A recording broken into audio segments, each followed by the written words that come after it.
ಸನ್ಮಾನ್ಯ D K Shivakumar ಅವರು ಮುಂದೆ ಬಂದು ಉತ್ತರ ಕೊಡಬೇಕು. ಅದನ್ನೇ ಕೇಳ್ತಾ ಇದ್ದೀನಿ. ಸನ್ಮಾನ್ಯ ಅಧ್ಯಕ್ಷರೇ, ಈ ಥರ ಸದನ ನಡೆಯುವಾಗ ಒಬ್ಬ ರಾಜ್ಯದ ಮುಖ್ಯಮಂತ್ರಿಗೆ 28 ಕೊಲೆ ಆಗಿದೆ ಅಂತ ಹೇಳಿದ್ರೆ ಈ ರಾಜ್ಯದಲ್ಲಿ ಏನು ಗೂಂಡಾ ರಾಜ್ಯ ನಡೀತಾ ಇದೆ ಇದು? ಹಾಗಾದ್ರೆ ಯಾರು ಬೇಕಾದರೂ ಏನು ಹೇಳ್ಬೋದ? ಈಗ ಅವ್ರು ಯಾವ ವ್ಯಕ್ತಿ SIT ಮಾಡಬೇಕು ಅಂತ ಮುಖ್ಯಮಂತ್ರಿಗಳ ಮೇಲೆ ಪ್ರಭಾವ ಬೀರಿದ್ರು, ಅದೇ ಟೀಮ್ ಪ್ರೆಸ್ ಮೀಟ್ ಮಾಡಿ ಕೂತ್ಕೊಂಡು ಪ್ರೆಸ್ ಮೀಟ್ ಮಾಡಿ ಇವತ್ತು ಅಲ್ಲ ಹೇಳ್ಬಿಡ್ತೀನಿ, ಮುಖ್ಯಮಂತ್ರಿ ಮೇಲೆ ಆಪಾದನೆ. ಹಂಗಾರೆ ಮುಖ್ಯಮಂತ್ರಿ 28 ಕೊಲೆ ಮಾಡಿದ್ದಾರೆ ಅಂತ ತಿಳ್ಕೊಬೇಕಾ? ನಾವು ಯಾರು ನಾವು ಕೊಲೆಗಡಕರು ಅಂತ ಹೇಳ್ಬೇಕಾ ಮುಖ್ಯಮಂತ್ರಿನ? ಸಾಧ್ಯ? ಹೇಳಿ ನೀವೇ, ಇಲ್ಲೆಲ್ಲರೂ ಇದ್ದಾರೆ. ಏನಾಗಾರಿ ಏನು ಈಗ ನಾನು ಹೇಳೋವಂಥದ್ದು, ಸದನ ನಡೆಯುವಾಗ ಈ ಥರ ಅವನ ಮೇಲೂ SIT ರಚನೆ ಮಾಡ್ತೀರಾ? ಈಗ ಅವನಿಗೊಂದು ಮುಸ್ಕಾಕ್ತೀರಾ? ಇನ್ನು 15 ದಿನ ಅದೇ ಸೀರಿಯಲ್ ನಡೀತತ? ಅವ್ನು ಹೇಳಿದ ಕಡೆ ಎಲ್ಲ ಗುಂಡಿ ತೆಗಿತೀರಾ ನೀವು? ಏನು ಮುಖ್ಯಮಂತ್ರಿ ಮೇಲೆ ಆಪಾದನೆ ಮಾಡಿದ್ರು ಏನು ಈ ಸರ್ಕಾರಕ್ಕೆ ಕಿವಿನೂ ಕೇಳಿಸಲ್ಲ, ಕಿವಿನೂ ಇಲ್ಲ, ಏನೂ ಇಲ್ಲ. ಈಗ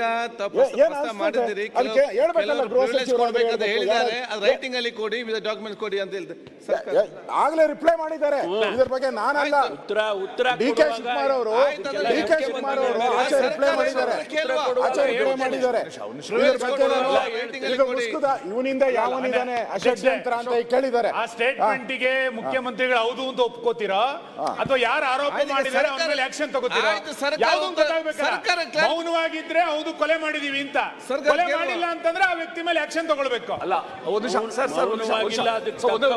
ಕೊಡ್ತೀವಿ ತಮ್ಮ ಮೂಲಕ, ಮೌನವಾಗಿ ಏನಿಲ್ಲ, ಅದಕ್ಕೆ ತಕ್ಕ ಉತ್ತರ ಕೊಡ್ತೀವಿ.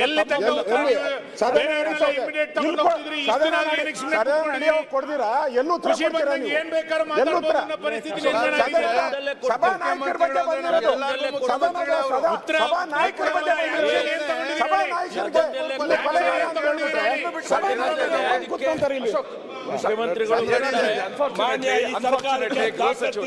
ಮರ್ಯಾದೆ ಇದೆ, ಇಂಗ್ಲಿಷ್ ಅಲ್ಲಿ ತಿಮ್ಮಾರೋಡಿ ಅಂತ ಹೇಳಿದ್ದಾರೆ, ಬಂಧಿಸಬೇಕು ಸರ್ಕಾರ. ಇವತ್ತು ಸಾಮಾಜಿಕ ಜಾಲತಾಣದಲ್ಲಿ ಇವೆಲ್ಲನೂ ಕೂಡ ಅನ್ಟ್ರೀಟೆಡ್ ಸೀವೇಜ್ ಬರ್ತಾ ಇರೋದು. ಒಬ್ಬ ಮುಖ್ಯಮಂತ್ರಿ 28 ಮರ್ಡರ್ ಮಾಡಿದ್ದಾರೆ ಅಂತ ಒಬ್ಬ ವ್ಯಕ್ತಿ ಧೈರ್ಯವಾಗಿ ಹೇಳ್ಬೋದಾದ್ರೆ, if the government cannot take immediate action, ಏನಿದು? How are we allowing it? ಮುಖ್ಯಮಂತ್ರಿಗಳಿಗೆ ವಿಧಾನಸೌಧದ 3ನೇ ಮಾಡಲಿರುವ ಒಬ್ಬ ವ್ಯಕ್ತಿ 28 ಮರ್ಡರ್ ಮಾಡಿದ್ದಾರೆ ಅಂತ ಧೈರ್ಯವಾಗಿ ಬಂದು ಸೋಷಿಯಲ್ ಮೀಡಿಯಾ ಮುಂದೆ ಹೇಳುವಾಗ, how can the government tolerate? ಮಾನ್ಯ ಸರ್ಕಾರ ಅಣ್ಣ ಒಂದೇ ಒಂದು ನಿಮಿಷ ಅಧ್ಯಕ್ಷರೇ, ಸಂಬಂಧಪಟ್ಟಿದೆ ಸರ್, ಒಂದೇ ನಿಮಿಷ. ಈಗ ಇದಕ್ಕೆ ಮುಂದುವರಿದ ಭಾಗವಾಗಿ ಕಳೆದ ಸರಿ ನಾನು ಒಬ್ಬ ಅಡ್ವೊಕೇಟ್ ಈ ಥರ ಎಲ್ಲ ಮಾಡ್ತಾವ್ರೆ ಅಂತೇಳಿ ನಾನು ಅಸೆಂಬ್ಲಿಯಲ್ಲಿ ಮಾತಾಡಿದೆ ಅಧ್ಯಕ್ಷರೇ, ಜಗದೀಶ್ ಅಂತೇಳಿ. ಅವನು ಅದ್ರ ಬಗ್ಗೆ ನಾನಿಲ್ಲಿ ಮಾತಾಡಿರೋದು ನನ್ನ ಹಕ್ಕು, ಒಂದು ಹಕ್ಕು, ನಾನು ಅಸೆಂಬ್ಲಿಯಲ್ಲಿ ಮಾತಾಡಿದ್ದೀನಿ. ಅದಾದಮೇಲೆ ನೆಕ್ಸ್ಟ್ ಹೇಳ್ತಾನೆ, ಅಸೆಂಬ್ಲಿಯಲ್ಲಿ ಒಬ್ಬ ಅಯೋಗ್ಯ ಮಾತಾಡೋನೆ, ನಾನು ಮುಖ್ಯಮಂತ್ರಿ ಆಗೋದಕ್ಕೆ ಏನೇನು ಬೇಕೋ ಅಲ್ಲೆಲ್ಲ ಮಾಡಿ ನನ್ನ ಹೆಸರು ಅಲ್ಲೆಲ್ಲ ಓಡ್ತು, ಮುಂದೆ ಮುಖ್ಯಮಂತ್ರಿ ಆಗಿ ಬರೋದಕ್ಕೆ ಅವ್ನು ಮಾತಾಡೋನೆ ಅಂತೇಳಿ ಒಂದು ಮಾತಾಡೋನೆ. ಧರ್ಮಸ್ಥಳಕ್ಕೆ ನಾವು ಹೋಗಿ ಬಂದ್ವಿ ಅಧ್ಯಕ್ಷರೇ, ಯಾವುದೋ ನಾವು ಪಕ್ಷದ ಜೈಕಾರ ಹಾಕಿಲ್ಲ, ಪಕ್ಷದ ಪರವಾಗಿಲ್ಲ, ನಾವೆಲ್ಲ ಕೂಡ ಭಕ್ತರಾಗಿ ಹೋಗಿ ಬಂದಿದ್ದೀವಿ. ತಾವು ಹೋಗ್ತೀರಿ, ನಮ್ದೇನು ಅದರಲ್ಲಿ ಯಾವತ್ತೂ ನಾವು ಅದರಲ್ಲಿ ರಾಜಕೀಯ ಮಾಡಿಲ್ಲ ಆ ಕಡೆ ಹೇಳ್ದಂಗೆ.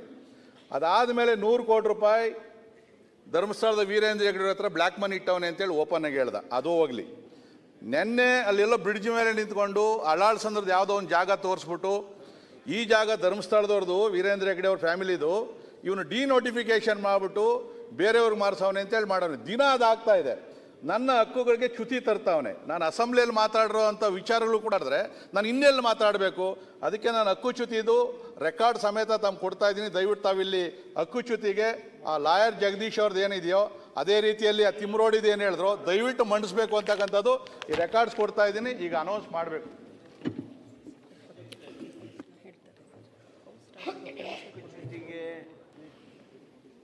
ಮಾನ್ಯ ವಿಶ್ವನಾಥ್ರವರು ಮೂವ್ ಮಾಡೋದ್ರ ಬಗ್ಗೆ ಪ್ರಸ್ತಾಪ ಮಾಡಿದರು. ಅವರ ಹಕ್ಕದು. ಸದನದಲ್ಲಿ ನಮಗಿರ್ತಕ್ಕಂಥ ದೊಡ್ಡ ಹಕ್ಕಂದ್ರೆ ಪ್ರಿವಿಲೇಜ್ ಮೋಷನ್. ಅದಕ್ಕೆ ನಿಯಮಾವಳಿಗಳಿವೆ. ಆ ನಿಯಮಾವಳಿಗಳಂತೆ ಅವರು ನೋಟಿಸ್ ಕೊಡಲಿ. ಅದನ್ನು ಸದನ ಇಂಥ ಪ್ರಕರಣಗಳನ್ನಂತೂ ನೀವು ಅದೇನೋ ಹೇಳಿದ್ರಲ್ಲ, ಅದು ಯಾರೋ ಒಬ್ಬರು ಇಂಥವನು ಮಾತನಾಡಿದ್ದಾನೆ, ಸದನಕ್ಕೆ ಆಗಿರ್ತಕ್ಕಂಥ ಗೌರವ ಹೌದದು. ಆದ್ದರಿಂದ ಅದನ್ನು ನೀವು ನೋಟಿಸ್ ಕೊಡಿ, ನಿಯಮನ ಪ್ರಕಾರ ಅದಕ್ಕೆ ಸೂಕ್ತವಾಗಿರ್ತಕ್ಕಂಥ ಸ್ಪಂದನೆಯನ್ನು ಸರ್ಕಾರನೂ ಮಾಡುತ್ತೆ. ಮಾನ್ಯ ಸಭಾಧ್ಯಕ್ಷರು ಅಂಥ ನೋಟಿಸ್ಗಳನ್ನು ಒಪ್ಪಬೇಕು ಅಂತೇಳಿ ನಾನು ನಿಮ್ಮಲ್ಲಿ ಕೋರ್ತೇನೆ. ಇಲ್ಲ ಪರಮೇಶ್ವರ್ ಈಗ ಅಲ್ಲ, ಇದಕ್ಕೆ ಸಂಬಂಧಪಟ್ಟಾಗ ಡಾಕ್ಯುಮೆಂಟ್ ಕೊಟ್ಟಿದ್ದಾರೆ, ನಾನು ಸಮಿತಿಗೆ ವಹಿಸ್ತೇನೆ, ಚರ್ಚಿಸ್ತೇನೆ. ಅದು ಆಯ್ತಲ್ಲ ಸರ್, ವಿಶ್ವನಾಥದ್ದು ಆಯ್ತು, ಇದಾಯ್ತಲ್ಲ. ಈಗ ಮುಖ್ಯಮಂತ್ರಿಗಳ ಮೇಲೆ ಹೇಳಿದ್ದಕ್ಕೇನು ಗೃಹ ಸಚಿವರು ಸುಮ್ಮನೆ ಕೂತ್ಕೊಂಡಿದ್ದೀರಲ್ಲ. ಅವರು ಗೃಹ ಸಚಿವರು ಹೇಳ್ತಾರೆ, ನಾನು ಮುಖ್ಯಮಂತ್ರಿ ಮೇಲೆ ಏನ್ ಹೇಳಿಲ್ಲ. ಸ್ವಲ್ಪ ಹೇಳ್ರಿ, ನನಗೂ ಉತ್ತರ ನೋಡಿ, ಉತ್ತರ ಕೇಳುದು ನೀವೇ. ಹೇಳಿದ್ದಾರೆ, ನಮ್ಮ ಪಾರ್ಟಿಯ ಪ್ರಮುಖರ ಮೇಲೂ ಹೇಳಿದ್ದಾರೆ, ಮುಖ್ಯಮಂತ್ರಿಗಳ ಮೇಲೂ ಹೇಳಿದ್ದಾರೆ, ಎಲ್ಲದನ್ನು ಹೇಳಿದ್ದಾರೆ. ಸರ್ಕಾರ ನಡೆಸ್ತಾರೆ, ನೀವು ನಿಮ್ ಬಗ್ಗೆ ಹೇಳ್ತಾ ಇದ್ದಾರೆ ಅಂತ ಹೇಳ್ತಾರೆ. ನಮ್ಮ ಪಾರ್ಟಿ ಬಗ್ಗೆ ಹೇಳಿದ್ರೆ ನಮ್ಮ ಪಾರ್ಟಿ ಎಚ್ಚರಿಕೆ ತಗೊಳ್ಳೋದು ಏನೇನು ಬೇಕಾದ್ರೂ ಮಾಡ್ತೀವಿ. ಅವ್ರು ಯಾರೋ ನೋಡಿದೀನಿ, ಏನೇನು ಸ್ಟೇಟ್ಮೆಂಟು ಮುಖ್ಯಮಂತ್ರಿ ಕೊಲೆ ಮಾಡಿದ್ದಾರೆ ಅಂತಾನು ಹೇಳಿದ್ದಾರೆ. ನಾನು ಕೇಳಿದ್ದೀನಿ, number including number, I know that. ಅದಲ್ಲದೆ ನಿಮ್ ಪಾರ್ಟಿ ಲೀಡರ್ಗಳ ಮೇಲೂ ನ್ಯಾಷನಲ್ ಜನರಲ್ ಸೆಕ್ರೆಟರಿ ಬಗ್ಗೆನೂ ಮಾತಾಡಿರೋದು ನನ್ನ ಹತ್ರನೂ ಫೋನಲ್ಲಿದೆ. ನನ್ನ ಬಗ್ಗೆನೂ ಮಾತಾಡಿದ್ದಾರೆ. ನಾನು what I'm trying to tell, ಅಸೆಂಬ್ಲಿಲಿ ಆ ಹೆಸರುಗಳನ್ನ ತಗೊಂಡು ಲೀಡರ್ ಮಾಡಕ್ ಹೆಸರು ತಗೊಳ್ಳಿಲ್ಲ ಸರ್, ಹೆಸರು ತಗೊಳ್ಳಿಲ್ಲ. Let the home minister take what ಹೆಸರು ತಗೊಳ್ಳಿಲ್ಲ, ಮುಖ್ಯಮಂತ್ರಿಗಳ ಅಂತ ಹೇಳಿದ್ರ ಬಗ್ಗೆ ಒಂದು SIT ರಚನೆ ಮಾಡಿ, ಮುಖ್ಯಮಂತ್ರಿಗಳ ಬಗ್ಗೆನೇ ಎನ್ಕ್ವೈರಿ ಮುಖ್ಯಮಂತ್ರಿಗಳೇ, ಯಾಕಂದ್ರೆ ಅವ್ರು ಹೇಳ್ದಂಗೆ ಕೇಳಿ SIT ರಚನೆ ಮಾಡಿ.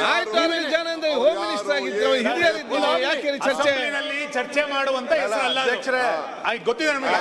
ಆದ್ರೆ ಅವ್ರ ಹೆಸರು ಮಾತಾಡಿದವ್ರನ್ನ ಬಹಿರಂಗವಾಗಿ ಬಿಡ್ತೀರಿ ಅಂತಂದ್ರೆ ಸರ್ಕಾರ ಗೌರವ ಬರಲ್ಲ. ಯಾರೇ ಸಣ್ಣದವನು ಸಣ್ಣ ವ್ಯಕ್ತಿ ಮುಖ್ಯಮಂತ್ರಿಗಳ ಬಗ್ಗೆ ಮಾತಾಡ್ತಾನೆ, ಮಂತ್ರಿಗಳ ಬಗ್ಗೆ ಮಾತಾಡ್ತಾನೆ, ಅವ್ರ ಹೆಸರು ಪ್ರಚಾರ ಮಾಡ್ತಾನೆ. ಪ್ರಚಾರ ಇಲ್ಲಂಗೆ ಮಾಡೋಣ ಅವನ್ನ. ಮಾತಾಡ್ತೇನೆ, ನಾವೇ ಸುಮ್ಮನೆ ಇರ್ಬೇಕಣ್ಣ. ನಿನ್ ಬಗ್ಗೆ ಮಾತಾಡಿದ್ರೆ ನಾವು ಸುಮ್ಮನೆ ಇರಲ್ಲ. ನಾವು ಮಾತಾಡಿ ಟೀಕೆ ಮಾಡಿದ್ದೀನಿ ನಾನು. ಶಾಸಕಾಂಗ ಸದನದ ಯಾರೇ ಮೇಲೆ ಯಾವುದೇ ಮುಖ್ಯಮಂತ್ರಿಗಳ ಮೇಲೆ ಬಂದ್ರೆ ಇದು ಪಾರ್ಟಿ ಅಂತ ಹೇಳಿ ಬರೋದಿಲ್ಲ. ಶಾಸಕಾಂಗ ಸಭೆ ಯಾವ ದೊಡ್ಡದು ಅಂತ ಹೇಳಿ ಹೆಸರು ಶಿವಲಿಂಗೇಗೌಡರು ಈ ವಿಚಾರನ ಪ್ರಸ್ತಾವನೆ ಮಾಡಿದ್ರು. ನೀವು ಯಾರು ಹೆಸರು ಹೇಳ್ತಾ ಇದ್ದೀರಿ ಅದನ್ನ ಪ್ರಸ್ತಾವನೆ ಮಾಡಿದ್ರು. ನಾನು ಕಣ್ಣಲ್ಲಿ ಅವ್ರು ಮಾತಾಡಿದಂಥ ಸ್ಟೇಟ್ಮೆಂಟ್ನ ನಾನು CMಗೆ ಹೇಳಿದೆ. CM ನೋಡಿರ್ಲಿಲ್ಲ. I just explain to him, ಈ ತರ ಇದೆ, ಈ ತರ ಮಾಡಿದ್ದಾರೆ, ನಿಮ್ನೆ ಕೊಲಗಾಡಕ ಅಂತ ಹೇಳಿದ್ದಾರೆ, ನಿಮ್ದು ಲೆಕ್ಕ ಇದೆ ಸ್ವಾಮಿ ಇದರಲ್ಲಿ ಅಂತ ಹೇಳಿದೆ. ಅದಕ್ಕೆ ಇಮಿಡಿಯೇಟ್ ಹೋಮ್ ಮಿನಿಸ್ಟರ್ಗೆ ಏನ್ ಡೈರೆಕ್ಷನ್ ಕೊಡ್ಬೇಕು ಅವ್ರು ಕೊಟ್ಟಿದ್ದಾರೆ. ಅದನ್ನ ಈ ಅಸೆಂಬ್ಲಿಲಿ ಚರ್ಚೆ ಮಾಡೋದಿಲ್ಲ. ಬೇರೆ ಅವ್ರ ಕೈಲಿ ಅಧಿಕಾರ ಇದೆ, ಅದಕ್ಕೆ ಅಧಿಕಾರದಲ್ಲಿ ಏನು ಮಾಡಬೇಕು ಅದಕ್ಕೆ ಮಾಡಲಿ. ಆ ಭಾಷೆ ಎಲ್ಲ ನಾನು ನೋಡಿದ್ದೀನಿ.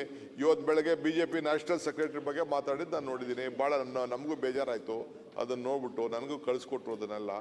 ದೋ I am not home minister, but still they are sharing lot of information to me like you people. So ಇಲ್ಲಿ definitely I think so home minister will deal with it. ಅಲ್ಲ DK ಶಿವಕುಮಾರ್ ಅವರೇ, ಅದು ಬೇರೆ ವಿಚಾರ ಬಂದಾಗ ಸ್ವಲ್ಪ ಖಡಕ್ ಆಗಿ ಜೋರಾಗಿ ಅಂತ ಅಂದ್ರಿ. ಇವಾಗ ಎಲ್ಲಿ ಅದು ಅನ್ಲೇ ಇಲ್ಲಲ್ಲ. CM ನಲ್ಲಿ